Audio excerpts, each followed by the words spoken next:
The wash that I'll be demonstrating now is the graduated dry wash.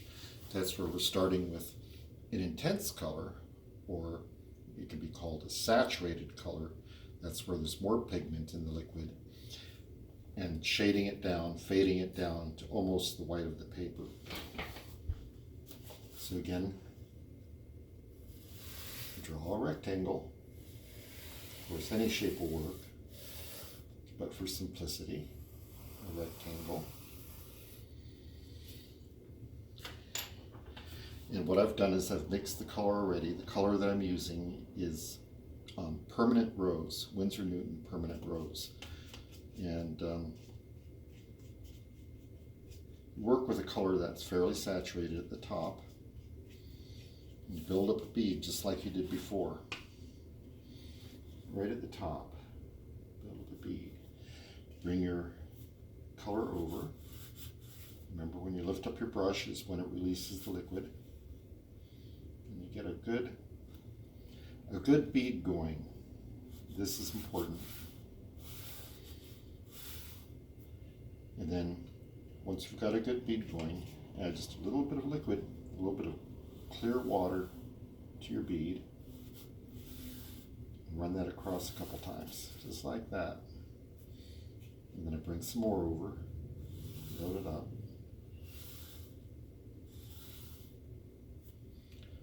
Add some more water, and as you go down the paper, you add more water to your color. And each time you do it, stir it up a little bit, because that pigment settles. This is the hardest wash, I think, but it is my favorite wash, simply because it is hard and it's very technical. But because of its technicality, it becomes easy, because you have a method. Each time you go down, just add a little bit more liquid, a little bit more water.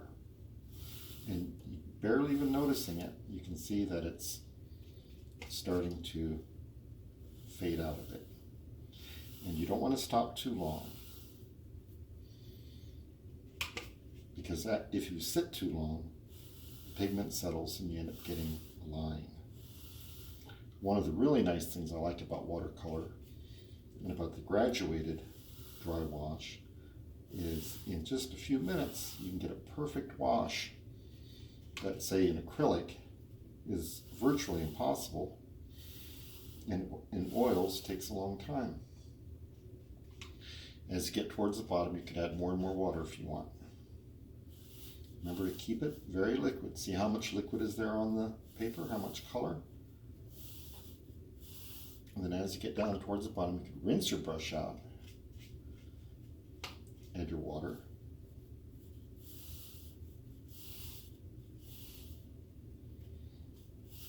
and you can even start adding the water to your wash. It's important to keep a fair amount of liquid on the paper so that when you add more clear water, there's something on the paper to mix it with. You can see we're getting pretty light here.